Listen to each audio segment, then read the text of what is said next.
All right, so I've made some nice progress with my very first Hunter original. It looks very nice, like it's brand new. I'm using this Rust-Oleum paint and primer, white gloss finish, good on metal, and it's indoor and outdoor, so it looks like the original paint, to be honest, because the original white paint had a little bit of a shine to it. I've redone the switch housing and the down rod. I'm gonna clean up the bearing. I don't know where to start so far because I've done a lot to this. I'm also gonna take the flywheel and paint it black, but I'm gonna cover up the edge and the center where this 4-inch main shaft goes through. So yeah, I'm gonna make sure no paint gets into where the oil goes, and no paint gets onto, what is that called, the spider? I don't know.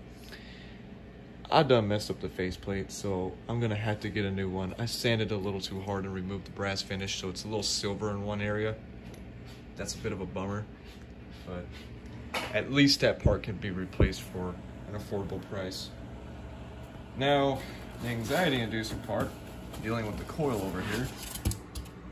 I thought I got all the dust off of it, but I wanted to spray off all the dirt and dust on the coils, so that way it has more efficient airflow going through the coils, so it did run a little cooler.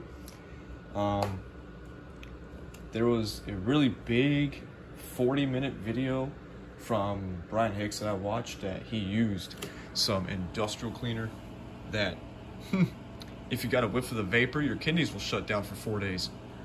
I wasn't about to use something like that. I just wanted to use something commercial instead of industrial.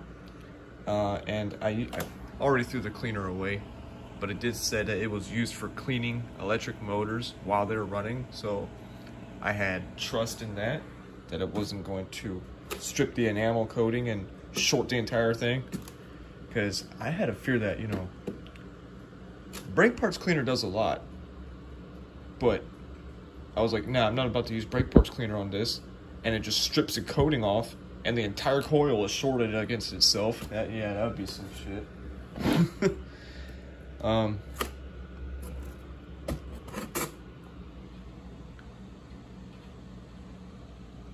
These 1.1 amp coils really look disgusting, even if they're clean.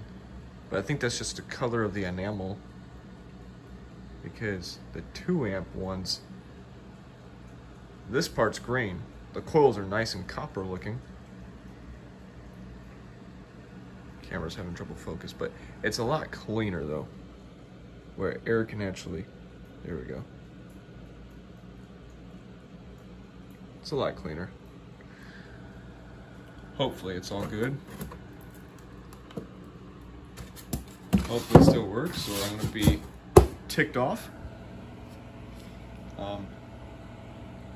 But yeah, the motor housing looks gorgeous all around. And the inside of it, if I can try to flip this over one-handed without creating a huge thud on my table. The inside was absolutely filthy, but I just brushed it all out. I didn't care about the original paint. In fact, I didn't sand it all the way down to the bare metal. I just, you know, sanded the imperfections off so it still has its coat of white paint underneath. I did one light coat and then, I did one light coat on the outside, let it dry for an hour, and then I did a second thick coat, and that's all I did, and it came out nice on the outside. The inside, I cleaned it up. I used brake parts cleaner, and it did strip away the original paint a little bit, but not too much, and I went with the steel brush just to get all the crap out. And then I did one coat on the inside, you know, not too much attention or love on the inside, but it was intentional. But it still came out pretty nice on the inside. So I'm gonna pull this tape off, install the coil. Well, I gotta feed the I gotta feed the wire. I gotta pay attention to where I'm aiming this camera. I'm sorry, y'all. Don't come find me and beat my ass up, okay? I'm not the greatest cameraman. But yeah, I'm gonna put all the wiring back in, put the coil in, take this tape off here, and basically just reverse of everything, put everything back in. I forgot to paint it down rod too. I dropped the bearing by accident, got dirt on it, so I have to spray all that off and make sure there's no dirt or crap in there. And then make sure the bearing is nice and clean. Oh yeah, I already said I was gonna paint that. Don't mind me, I just woke up. All right, so yeah, this Hunter Original is coming along nicely. It's gonna look very beautiful.